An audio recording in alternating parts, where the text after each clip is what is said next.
자, 오늘 하나님 말씀 빌립보서 1장 3절에서 11절까지 말씀으로 제가 공독합니다. 빌립보서 1장 3절에서 11절입니다.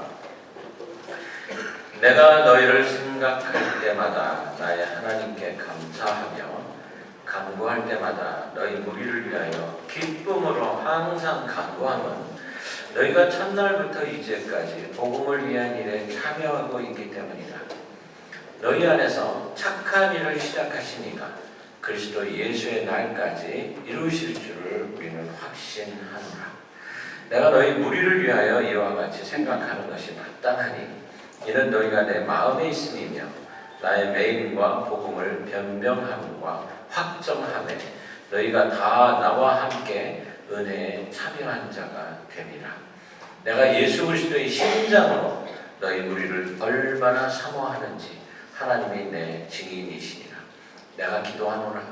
너희 사랑을 지식과 모든 총명으로 점점 더 풍성하게 하사 너희로 지극히 선한 것을 분별하며 또 진실하여 허물 없이 그리스도의 날까지 이르고 예수 그리스도로 말미암아 의 열매가 가득하여 하나님의 영광과 찬송이 되기를 원하노라. 아멘. 오늘 사도 바울은 빌립보 교회 교인들에게 자기의 사랑을 고백하고 있습니다. 얼마나 보고 싶어 하는지 모릅니다. 또 얼마나 감사하는지 모릅니다. 도대체 이 빌립보 교인들이 도대체 누구이기에 이렇게 정말 사도 바울의 그 마음을 다 빼앗아 간 것일까요? 자, 여러분, 교회는 이래야지 될 것 같습니다. 또 목사와 또 교인들 간의 관계도 이래야지 될 것 같아요. 사도 바울이 빌립보 교인들을 바라보면서 가졌던 그런 관계, 이게 얼마나 이상적인 관계가 아닐까 그런 생각을 합니다.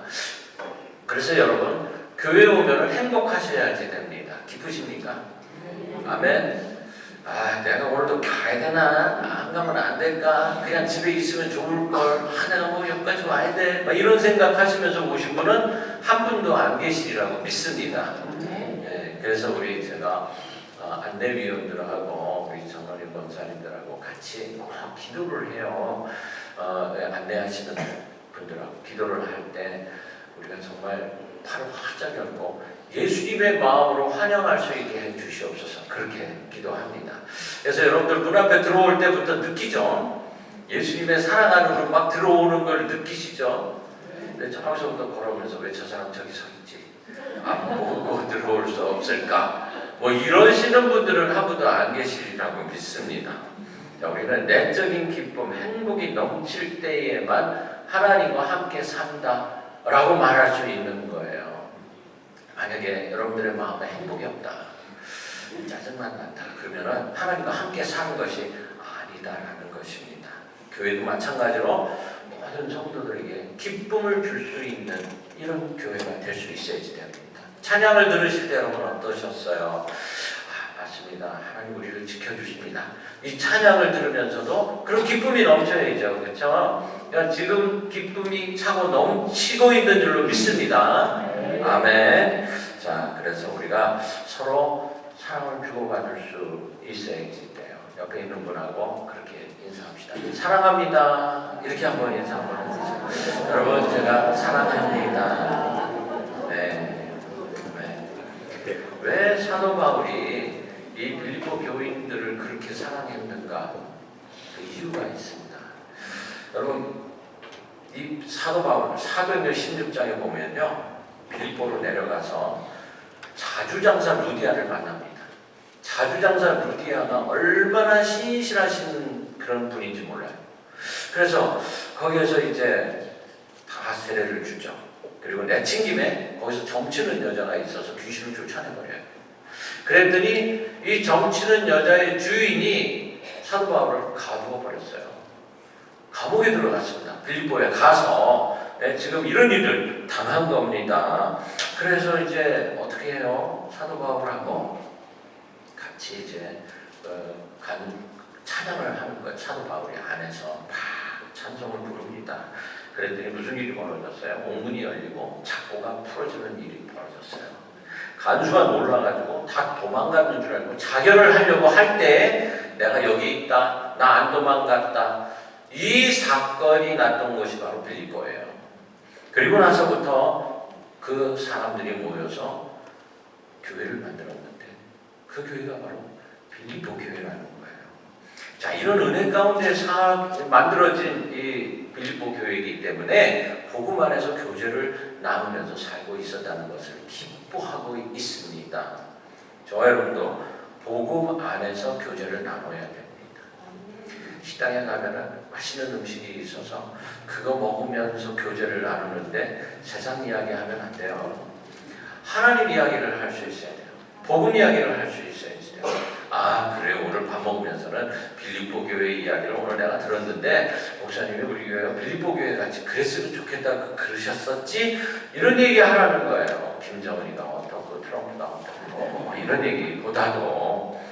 그래서 우리가 정말 복음 안에서의 교제에 대한 말씀을 드리려고 합니다.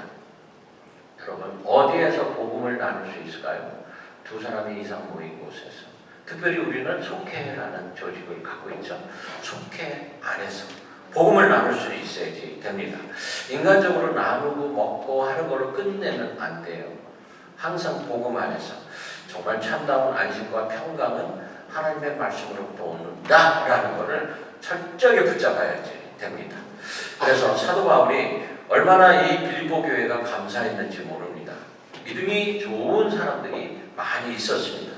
그중에 에바브로디도 같은 사람도 있었어요. 물질로서 돕는 사람들이 있었어요. 훌륭한 지도자들이 많았어요. 그래서 6절에 보면 이렇게 바울의 소망을 말합니다. 우리 속에 착한 일을 시작하신 주님께서 주님이 재림하실 때까지 우리 속에서 착한 일을 이루실 줄을 확신한다 그랬어요. 자, 여러분 왜 이런 말을 했냐면은 흔들리는 사람들이 많기 때문입니다. 사도 바울이 그렇게 자랑하고 사랑하고 이런 교회였지만 연약한 모습도 분명히 있습니다. 그래서 계속 강조하는 거예요. 복음 안에서 교제해라. 그런 것이에요. 그래야 주님의 착한 일을 이루는 교회가 될 수 있다. 저는 우리 교회가 정말 이런 교회가 되기를 간절히 바랍니다.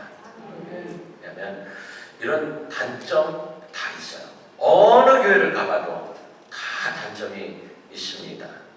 그런데도 소망을 갖는 것은 변화될 것이다. 변화될 것이다. 이거예요. 그래서 이 장점과 단점을 다 감싸 안을 수 있어야지 됩니다. 자, 저도 약점이 얼마나 많은지 몰라요.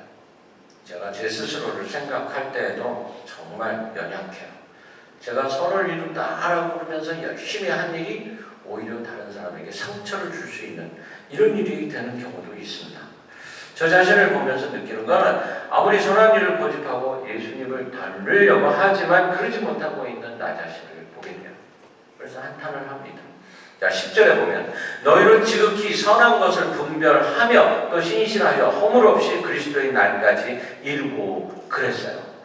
지극히 선한 것. 선하면은 선했지. 지극히 선한 것이 무엇일까? 그러면 우리가 내 스스로는 잘해, 선하게 해. 그런데도 불구하고 그것이 인간적인 선이 될 수 있다는 거예요. 그러나 지극히 선한 것은 다르다라는 뜻입니다. 그래서 우리가 오늘 이걸 알아야지 돼요. 지극히 선한 것은 무엇인가? 그리고 내가 어떤 선이라는 것을 가지고 실수를 하고 있는 것일까? 자, 여기서 말하는 지극한 선은 인간이 말하는 선이 아닙니다. 예수님의 선을 말하는 거죠. 자, 선에 목적적인 선이라는 것이 있습니다. 다시 말하면 목적이 선하면 무조건 선이다. 이렇게 말하는 거예요. 이게 가능할까? 예를 들면 사랑한다라는 이유로 사람을 괴롭힐 수 있다는 거예요. 스토커. 여러분 스토커들 열심으로 사랑한다고 쫓아다니는데 사실은 나는 그 사람이 싫어요. 쫓아다니지 마. 그래도 나는 너를 사랑하기 때문에 쫓아다니는 거야. 이러면서 쫓아다녀요. 이게 말이 안 된다라는 거죠. 사랑의 이름으로 잔소리가 너무 많아요. 이거 부부들이 잘 생각을 해봐야 돼. 왜 이렇게 잔소리가 많은지. 근데 사랑하기 때문에 그렇다 그러는 거예요. 근데 목적만 선하다고 그 과정을 무시하면 안 된다는 거죠. 공산주의. 이것은요, 가장 이상적인 파라다이스를 꿈꾸었던 사람들에 의해서 만들어진 거예요. 우리가 천국과 같은 나라를 만들 수 있습니다. 공산주의를 하게 되면. 자, 그래서 독재자들이 탄생을 하게 되죠. 김정은이가 자기가 살겠다고 인민을 희생시킵니다. 이것이 선일 수 있습니까? 목적을 이루기 위해서 희생 감수해야 된다. 그러면서 수많은 사람을 가두고 죽이고 이래도 되는 걸까요? 안 된다는 거예요. 또 결과적인 선이라는 것이 있어요. 결과만 보는 겁니다. 처음에 뭐 뚜렷한 목적도 없이 시작을 했는데 열심히 했어요. 뭐 열심히 하다 보니까 좋은 결과가 나왔는데 방법이 좋은 것은 아니었어요. 사기도 치고 뭐 공갈도 하고 막 그랬어요. 그리고 나서 이루어놨어요. 악착같이 살다 보니까 성과가 있었는데 이게 선일까? 여러분 혹시 가문의 위기라는 영화 보셨나요? 제가 지난주 중에 저희 집사람하고 둘이 앉아서 배꼽을 잡고 웃으면서 가문의 위기를 봤어요. 오래된 영화더라고요. 어떻게 하다가 보게 됐는데 전라남도 여수의 유명한 조폭 가정이 있어요. 장씨 가정이. 이 가정의 장남이 어떻게 해서 여자를 만나서 결혼을 하게 되는데 그 결혼하는 상대방 여자가 서울지검 조직폭력 담당 부장검사야. 근데 이 여자하고 어떻게 결혼을 해야 되는 상황이 벌어졌어요. 부모를 처음 회갑잔치에서 만나는 자리에서 이 조폭 회장님이 어머니예요. 그러니까 남편은 이미 돌아가셨어. 어머니가 너 직업이 뭐야? 하고 물어봅니다. 그랬더니 공무원이에요. 그러는 거예요. 여자가 아 그래? 너무 좋다 공무원. 근데 공무원 중에 뭔 일 하는데? 그러니까 저 깡패 집어넣어서 콩밥 먹이는 검사입니다. 그랬죠. 그 소리를 듣고 주변에 있던 사람들이 다 도망가는 거예요. 회갑잔치에 왔던 조직폭력배들이 다 도망가는 거예요. 자, 이들이 아들이 검사를 사랑해서 좋은 일을 하려고 애를 씁니다. 이 사람들이 아무리 좋은 일을 하려고 해도 안 돼요. 왜냐하면 틀이 조폭이기 때문에. 틀이 조폭이에요. 조폭이 사회사업을 한대요. 무슨 돈 가지고 했을까? 룸사롱에서 나온 돈 가지고 하는 거예요. 이게 안 되는 겁니다. 나중에 조직 해산해버리고 결혼해서 잘 산다. 이렇게 끝나는데 이러는 겁니다. 목적이 선하다고 다 선하게. 예를 들면 부모가 가난한 데다가 게으르고 악했어요. 아들이 견디다 못해 가출을 해서 열심히 살아가지고 많은 돈을 벌었어요. 근데 이제 그냥 뭐 정직하게 안 하고 사기도 치고 막 이러면서 돈을 벌었어요. 그래서 집으로 돌아가서 부모를 잘 모셨어요. 자, 그러면 성공한 겁니까, 여러분? 뭐 그렇게 얘기를 할 수 있을까요? 결과가 좋으니까. 그런데 아들이 성공할 수 있도록 기회를 준 사람이 누구죠? 술주정뱅이에 폭력을 행사하던 아버지였단 말이죠. 그러면 이 못된 아버지 때문에 부자가 될 수 있었으니까 그 아버지가 참 잘한 거다. 이렇게 말할 수 있을까? 아니라는 거예요. 정당화가 되지 않습니다. 사람들은 내가 생각하는 대로, 내가 가진 지혜대로, 내 마음, 내 방법대로 최선을 다했다 이렇게 말합니다. 그런데 바로 그 최선을 다하고 있다는 핑계로 많은 사람들이 고통을 당하게 되어 있어요. 이 사실을 알아야 돼요. 우리 아버지, 할아버지들이 참 최선의 삶을 사셨습니다. 구한말 때는 절대로 상투를 잘면은 안 된다 이랬고요. 밥을 먹을 때는 당시 일식 3찬만 해야 된다. 뭐 이런 거 했었고요. 옷은 2벌은 사면 안 된다. 아무리 돈이 많아도 한 벌만 사서 입어라. 뭐 이런 것도 했었고요. 근검절약으로 살면서 그 밑에 있는 젊은 세대를 목을 조릅니다. 힘들게 사는 거죠. 지금 우리는 어떻습니까? 내가 자식을 위해서 최선을 다하고 있다 그러는데 그 자식들이 정말 그렇게 생각을 할까? 어쩌면 엄마 아빠가 나를 괴롭히고 있어. 이렇게 생각하는지도 몰라요. 아버지가 장로님이신 분이 아들 보고 목사해야 돼 그러면서 신학교를 보냈어요. 아들은 절대로 하기가 싫었거든요. 그래서 중간에 도망나갔어요. 그리고 훌륭한 비즈니스맨이 됐어요. 자, 우리 박성훈 장로님 같은 분이세요. 아버지가 잘한 것일까요? 아니라는 거예요. 당신에게는 최선이지만 다른 사람들에게는 고통이 될 수 있다는 거예요. 이것이 바로 주관적인 선이다. 이렇게 말합니다. 그러니까 나 나름으로 다 했고 내가 할 일 다 했고 내가 최선을 다했다라고 말하지만 그것으로 모든 것이 통하는 게 아니다라는 거예요. 여러분, 우리가 믿음 생활하면서 이런 일이 비일비재하게 일어납니다. 특별히 교회 안에서. 특별히 교회 안에서. 그러면 어떻게 해야 될까? 합하여 선을 이룰 수 있어야 되는 거예요. 바로 이겁니다. 하나님이 이루시는 선이 있어요. 그 선 앞에서 내가 취해야 될 지극히 선한 것, 지극히 선한 것, 이게 과연 무엇일까? 저는 계속 지금도 고민하고 묵상하고 생각하고 기도하고 있는 게 있어요. 그게 뭐냐면 바로 동성애 문제입니다. 동성애 문제. 지극한 하나님의 선은 무엇일까?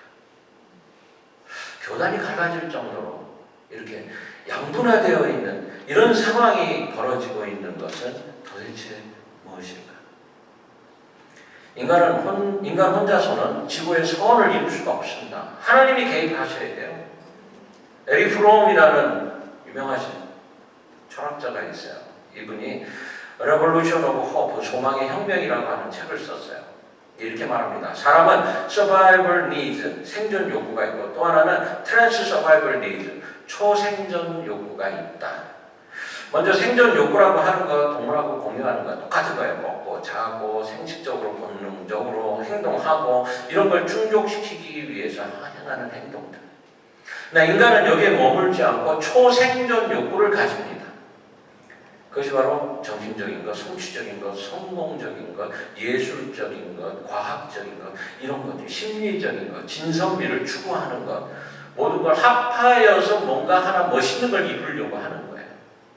이것이 채워지기 전에는 우리 만족이 안 되는 거죠. 문제는 이런 것을 추구하는 사람, 이것을 추구하는 자아, 인격, 그 사람 자신에게 문제가 있을 수 있습니다. 인격에 문제 있는 사람이 예술적인 것을 추구하니까는 죽음을 그리네, 해고를 그려요, 어두운 그림을 그리고 그걸 보는 사람마다 마음에 심란함을 가져다죠. 음악을 좋아하는 인격적으로 잘 안 된 사람이, 신앙이 없는 사람이 음악 만드니까 사탄 뮤직이 나오네. 인격에 문제 있는 사람이 성공을 추구하다 보니까 히틀러가 나오는 거예요. 머리가 좋은 사람들은 월스트리트에 가가지고 서브프라임을 일으키더라고. 인간은 완전하지 않기 때문에 지극한 선, 합하여 선을 이루는 것이 어렵습니다. 그래서 지극히 선한 것을 어떻게 해야 되냐? 믿음 안에서 특별히 내게 향한 하나님의 선이 도대체 무엇입니까? 라고 물어볼 수 있어야 돼요. 하나님, 나를 통해서 지극한 선을 이루시옵소서. 예수께서 십자가 지시기 전에 성만찬 마치시고 겟세마네 동산에서 기도를 하시는데 밤새 기도를 하시면서 뭐라고 그러냐면 민망하게 내가 이 십자가를 져야 합니까? 피땀을 흘리시면서 도대체 뭘 고민하고 계시는 것일까? 우리 간혹 생각을 합니다. 너무 아프신 그런 십자가니까 아마 힘드셔서 그러지 않았을까? 아니었을 것 같아요. 제자들의 배신 때문에 그러셨을까? 아니면 더 살고 싶으셨을까? 세상 악한 것이 걱정되셨을까? 근데 이미 결정을 했어요. 결정을 하시고 성만찬 다 하시고 이게 내 살이요, 이게 내 피요, 너 이거 먹으면서 나를 기억해라. 다 끝나셨습니다. 그런 마당에 고민을 하시는 거예요. 그 기쁜 뜻을 우리가 어찌 알겠습니까마는 제가 그런 생각을 해봤어요.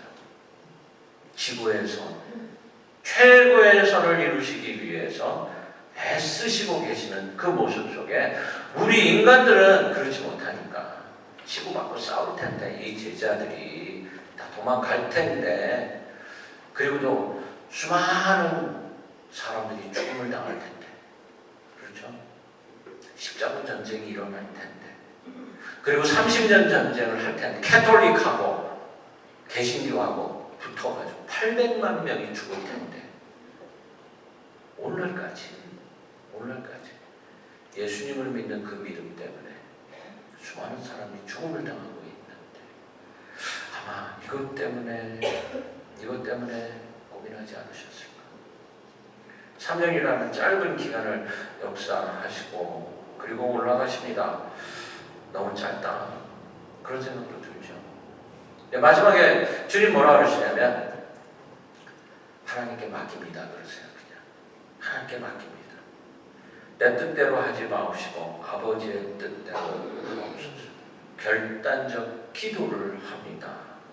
하나님의 큰 선, 지극한 선에다가 다 맡기는 거예요. 이것이 예수님이셨습니다. 여러분, 사도 바울이 지금 감옥에서 이 편지를 씁니다. 감옥에 있으면서 이렇게 말하는 거예요. 하나님의 지극히 선한 것을 분별할 수 있게 해 주시옵소서. 사도 바울은 3년 동안 재판도 안 받고 억울하게 감옥 생활을 합니다. 이런 상황에서 도대체 하나님의 선이 무엇일까? 이것을 고민하고 있는 거예요. 조금 더 헛된 시간 아니다라고 그렇게 믿고 있습니다. 그러자 무슨 일이 벌어집니까? 감옥에 있는 그 사도 바울 때문에 복음이 전파되기 시작해요. 친위대 속에서 복음이 전파되기 시작해요. 로마의 고관들이 사도 바울을 데려다가 듣기 시작을 하면서 하나님을 믿기 시작해요. 예수님을 믿기 시작해요. 하나님은 지극한 선을 이루기 위해 사도 바울을 지금 감옥에 집어넣고 있는 겁니다. 이것이 하나님의 뜻이에요. 그래서 바울이 뭐라 그럽니까? 나의 당한 일이 복음의 진보가 된 것을 너희가 알기를 바란다. 내가 지금 감옥에 갇혀 있지만 이것이 복음의 진보가 되고 있다는 것을 너희가 알기를 바란다. 나는 죽어도 좋지만 지극한 선은 지금도 이루어져 가고 있다는 것을 너희가 알기를 바란다. 이 얘기를 하는 거예요. 12절에 이제 하나님의 선하심을 알기 시작하면서 돌아가 생각을 해봅니다. 3년 동안 그 고난, 이 생활 낭비가 아니다. 분별할 수 있는 지혜를 가져라. 그렇게 말합니다. 저와 여러분, 이 시간에 우리가 바울의 심정이 한번 돼볼 수 있기를 바랍니다. 내가 감옥에 있든지 어떤 열악한 환경에 있든지 아니면 좋은 환경에 있든지 어떤 상황에 있든지 하나님의 선을 이루기 위해서 최선을 다해야 됩니다. 그 하나님의 선이 다른 게 아니에요. 복음입니다. 내가 사는 것도 복음을 위한 거예요. 내가 죽는 것도 복음을 위한 거예요. 내 인생의 목적은 복음입니다. 이렇게 고백할 수 있어야지 된다는 것이죠. 그래야만 지고의 선에 합류할 수가 있습니다. 인간적인 생각 가지고 인간적인 선 사이에서 방황하지 맙시다. 나의 이익과 만족을 위한 것이었던 것들, 이런 거 다 내려놓고 그리고 오직 하나님이 이루시는 지극한 선을 향해서 그걸 이루기 위해서 이 땅에서 선한 좋은 것을 많이 이루어 가고 하나님 앞에 섰을 때 잘했다 칭찬을 듣는 저와 여러분들이 되시기를 주의 이름으로 축원합니다.